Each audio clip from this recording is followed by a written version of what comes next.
Welcome back. This is the Daily Thunder Podcast. Don't worry, Thunder fans. We have some good news on the way. I'm here with Brandon Rahbar, Daily Thunder beat writer. Brandon, how are you, man? I am good. This was an exciting night. Tell everybody what we just did. So Ryan and I were actually going to start this podcast about 20 minutes ago. I actually told my wife about 20 minutes ago I'd be done in about 20 minutes. We just started because did you say same? Yeah. That's fantastic. But right when we were about to start the podcast, the Timberwolves and the Bulls were in the middle of possibly pulling upsets over the Utah Jazz and the Miami Heat, both of which really help the Thunder's draft lottery odds in two different ways. So we had to wait for the ends of those games. My wife definitely will not understand. Will yours? She will understand the words. Yes, she will understand what I'm talking about, and then she'll be like, "Seriously?" Yeah, that's pretty much the same for me. But how awesome is that? Minnesota gets a win after it looked like they were about to blow a big lead. And Chicago beats Miami. Detroit beats – who did they beat? Detroit beat They beat Atlanta. They beat Atlanta. Yes. That is just that's huge. The only way tonight could have gone better for the pick's sake is Orlando beating LA or maybe Cleveland getting another win over Toronto. But a really, really solid night for Oklahoma City. Let's get to the game really quick. This was probably the most lopsided night I can remember. Like, this felt like from the jump, Oklahoma City didn't have the horses to keep this close at all. They lose by 31, I believe was the final number. 31. They turned the ball over 29 times. It was stolen from them 20 times. Like, Philly didn't just turn them over a bunch. They stole the ball 20 times. They had I believe 31 or 35 points off turnovers, and in a blowout win, that's usually a good place to look. But man, Oklahoma City did not look good tonight. They did get 22 from Ty Jerome. I thought that was one of his better games. There was a good stretch in the early second quarter that forced a timeout for Philly that I thought was very encouraging from Ty Jerome, from the bench guys. So good on those guys early in the second quarter. But other than that, it was pretty one-sided. Yeah, it was funny because before the game, before the starters were announced, there was a little bit of doubt about how many of the 76ers would actually play tonight, because at one time, Ben Simmons, who had missed the last several games, was questionable. Joel Embiid was questionable, and Tobias Harris, Danny Green were all questionable. So some Thunder fans were a little bit worried, thought that this loss might be in jeopardy, that they might not be able to tie the franchise record for losses in a row with 14. But the 76ers medical team came in clutch, and they passed Embiid, Simmons, and Tobias to play for the game. They cleared them. And so once that was decided, the game was pretty much decided at that point. Yep. And yeah, 14 in a row. That ties the franchise record. Tomorrow they play Boston, and Boston's already announced they're going to sit a couple guys. I believe it's Brown and Kemba, or is it Tatum and Kemba? Did you see that? It's Tatum and Kemba tomorrow night. So that's a little bit scary, but it is the second night of the back-to-back for the Thunder, so they will have the freedom to rest anyone they want to without, reproach, because you're allowed to on the second night of back-to-backs. Although I don't know who else you could rest at this point that's going to affect it too much. I mean, obviously Poku would be the obvious choice. And we'll see about Dort. Dort may play tomorrow. Yeah, that's true. His doppelganger will be on the other side, Marcus Smart, and, and that's kind of the saving grace. If you are hoping that the Thunder continue the loss streak so that they can continue improving the odds for a top 5 draft pick, the Celtics still have Jaylen Brown and Marcus Smart. So, you know, as long as Lou Dort doesn't play, they'll have two of the better players on the court. I'll say that. Yeah. Um, and yeah, it was super. I just thought it was a very quality night for Oklahoma City tonight. This is a night that could have gone a lot of different ways with the teams that were playing tonight, especially against the teams they were playing against. Utah just lost their third game of the year to Minnesota. Minnesota is still like that pick is top three protected, and they are now 3-0 against the Jazz this year. It's Yeah, pretty insane. that's incredible, is what that is. That what I like is, when your pick is top 3 protected, it's kind of there's two schools of thought. Do you go all out to tank so you can try your best to make sure it stays protected, give yourself best chance at top 3, or do you just say forget it, let's see what we got and let the ping pong balls fall where they may? And if they keep winning, because they've been hot now lately, if they keep winning and they still have to play the Magic, the Pistons, and the Rockets, literally the bottom 3 teams in the league, uh, besides themselves, then they could potentially be the 5 seed, this or the fifth. How would I say it? Number 5 in the Tinkathon rankings, number Right. 6. But at that point, maybe that pick that's going to go to the Warriors goes to 8 or 9, and so you don't mind losing that pick as much. Plus, they really want to see what they have in the Carl Anthony Towns, D'Angelo Russell, Anthony Edwards, McDaniels lineup. They want to see what this team looks like. So it makes sense. I get why they're going for it now that they're finally healthy, to see what their team looks like.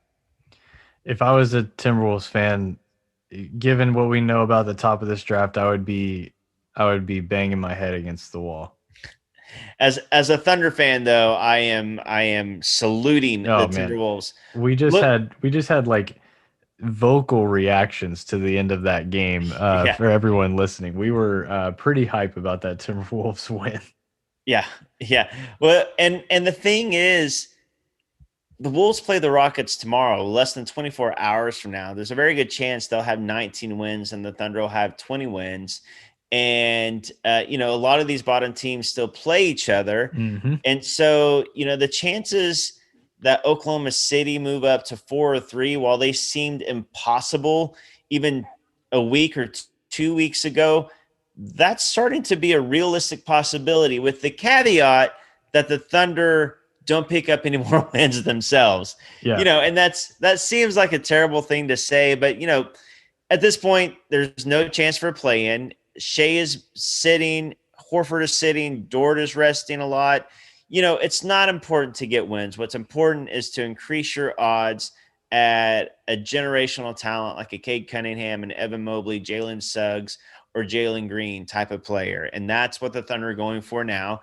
And the odds are getting better, so it's a little bit exciting. No doubt. I mean, I just I didn't think 5 was a possibility like a month ago, much less now we're sitting at 5 with the possibility of moving up. And like you're saying, like the difference between 20 wins and 21 wins seems like such a huge difference right now. It Like does. the Cavs are at 21 wins, and it feels like almost like safe that that they have that 21st win, because wins are going to be tough to come by for Oklahoma City given the lineups that they're putting out there, and that is by design, right?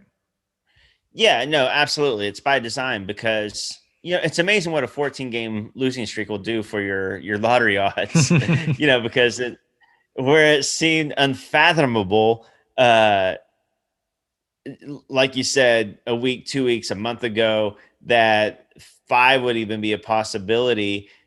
It's not that unrealistic to climb up to 3 and to give yourself a 52.1% chance at a top 4 pick, even higher than that for a top 5 pick. And then you got, that Houston pick that's basically going to be a 48% chance, a coin flip chance at the number 5 overall pick, because they've got the number 1 or number 30 overall draft slot wrapped up. It's Yeah. a given. And now John Wall's out for the rest of the season. Now you can argue whether or not that helps them tank or not, but So Oklahoma City had an interesting little bit. I believe it was Sam Vecini talking about, um, was it a redraft of this past year's draft and where they wanted to slot Poku now, having seen him? Was that Sam Vecini or was that someone else? yeah, no, it was the Athletic. It was him and this is terrible because I know Sam, but I don't know. I don't remember the other guy. John Phillips, is that a guy? Maybe. Somebody from the Athletic, and I'm sure he's very talented and great. Uh, but yeah, they decided that Poku jumped from number 17 all the way to number 7 if they were to redraft the 2020 lottery. And Sam even considered him at number 4. If he said if Patrick Williams was off the board when he picked at number 4, he was going to take Poku in that slot. So that's like ping pong ball territory Yeah. is where they're considering Poku now. And it's fun to see the narrative start to change on Poku, at least for certain people, because he is showing so much more potential and so much more ceiling than early in the season, which obviously we've talked about it feels like 100 times, but it's very understandable given his age and his size and just the huge shift from what he was playing in Europe to what he's playing with now, who he's playing with now, who's playing against. So it's just awesome. He's a very, very, very skilled guy, and he's continuing to show that.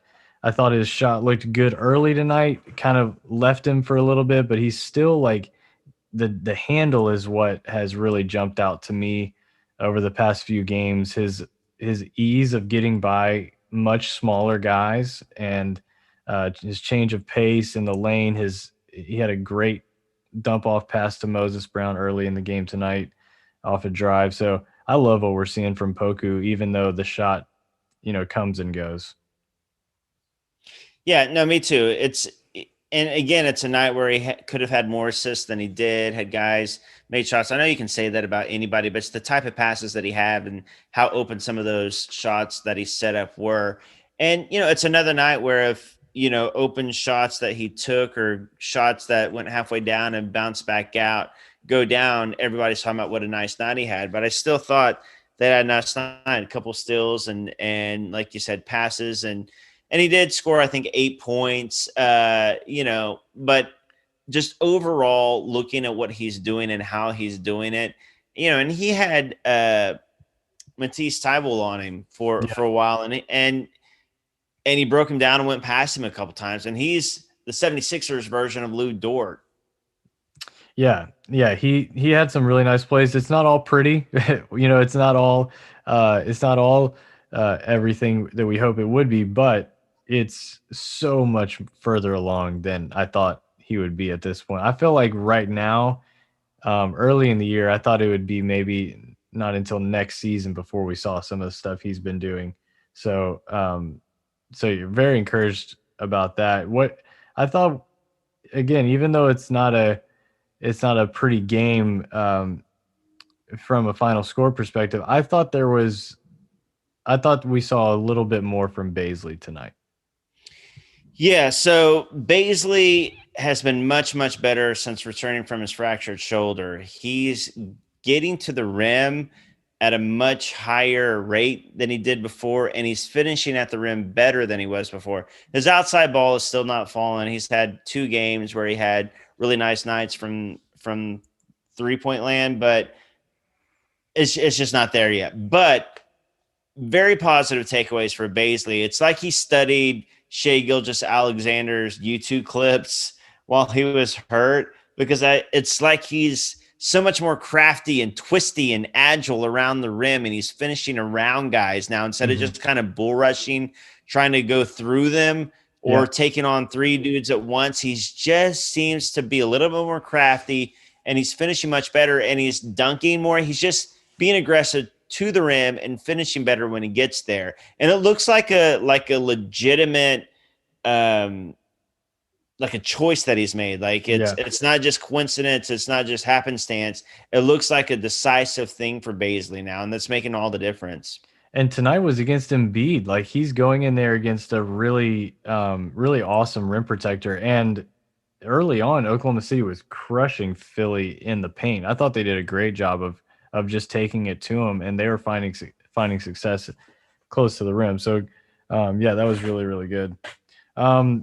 So yeah, tomorrow night. Oh, we got to see Charlie Brown Jr. tonight, and that leads us to one of the daddest moments from you on Twitter all year. Was the initial tweet you had about Charlie Brown Jr.'s signing, which was hysterical. Just remind everyone. Thank you. I'm glad that you appreciated that. I gotta say, like, that was one that, like, when I hit send, I was like, I like that one. I was like, I mean, some people may think it's cheesy. I don't know, but I was pretty proud of it. So no, I said that, the Thunder have signed Charlie Brown Jr. The contract details have not been released, but sources say that he's getting paid peanuts. It's so bad. It's so bad. It's good is the thing. I was pretty happy, because everybody else I saw was like doing the whole good grief thing, or he's a great man, or the wah thing. So I felt mine. If you're gonna make a Charlie Brown, pun, I felt like if you're gonna do it, at least I did it. And you got it off early. Like I saw some more people mention he was being paid peanuts, and I just want to say, wow, you're really late. You're like an hour late because Brandon had that one ready to go. Yeah, I should have trademarked that. You really should have. You really should have. But yeah, we saw 11 minutes from him tonight. Honestly, was not expecting the hair from Charlie Brown Jr. That is a very, very interesting look. Yeah, it was like Charlie Odell Beckham Jr. That's exactly who I thought of when I saw him. I was like, oh, Odell. I know him. Yeah, but I thought it was cool. I got to be honest, his hair is much better than the original Charlie Brown Sr.'s hair. That one straggly curly thing he's got going on. I'm like, bro, Charlie, just shave that thing. Sure. Just let it go, man. And I would say much better hair than, say, Kenrich Williams.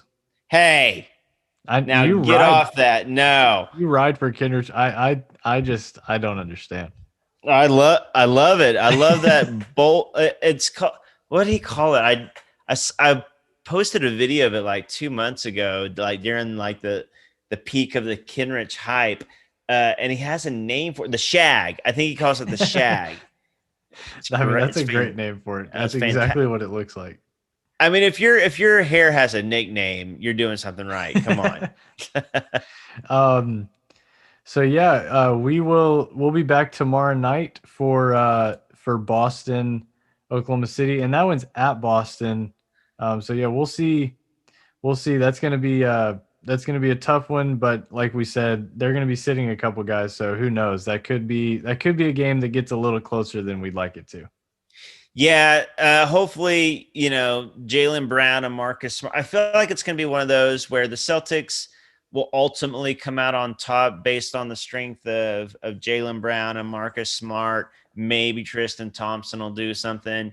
Maybe Evan Fournier will hit a shot.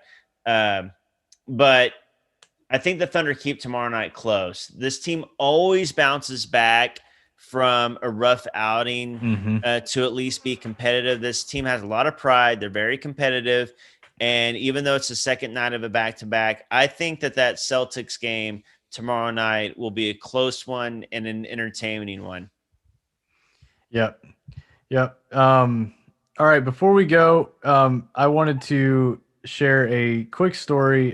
My uncle, one of my closest relatives, passed over passed a couple weeks ago, but his funeral services were over the weekend.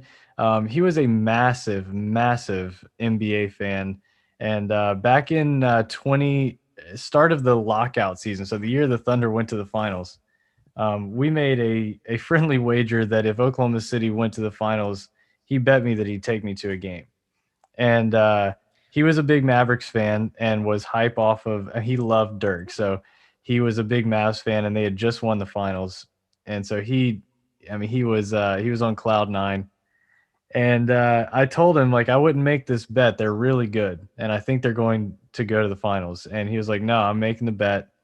And so Oklahoma City beats the Spurs in six, and I called him and said, "All right, they're in.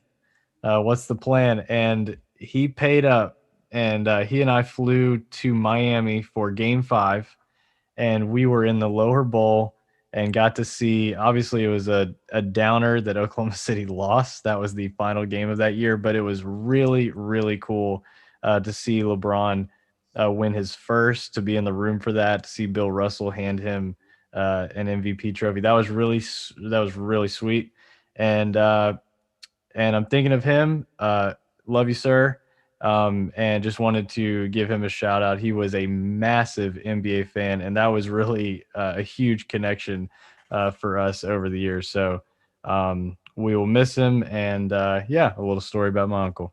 Hey, that's awesome, man. First of all, I'm sorry to hear about your uncle. Of course, I knew about this off the air before, but really, really cool that you have such a great memory with him. I Yeah. mean, that's one that neither of you obviously will ever forget. So very, Yeah. very cool, man. Thanks, man.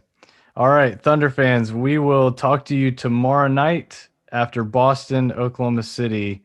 And Brandon, thanks a lot, man. Absolutely, man. Have a good night, man. All right, Thunder fans, thanks for listening to the Daily Thunder Podcast.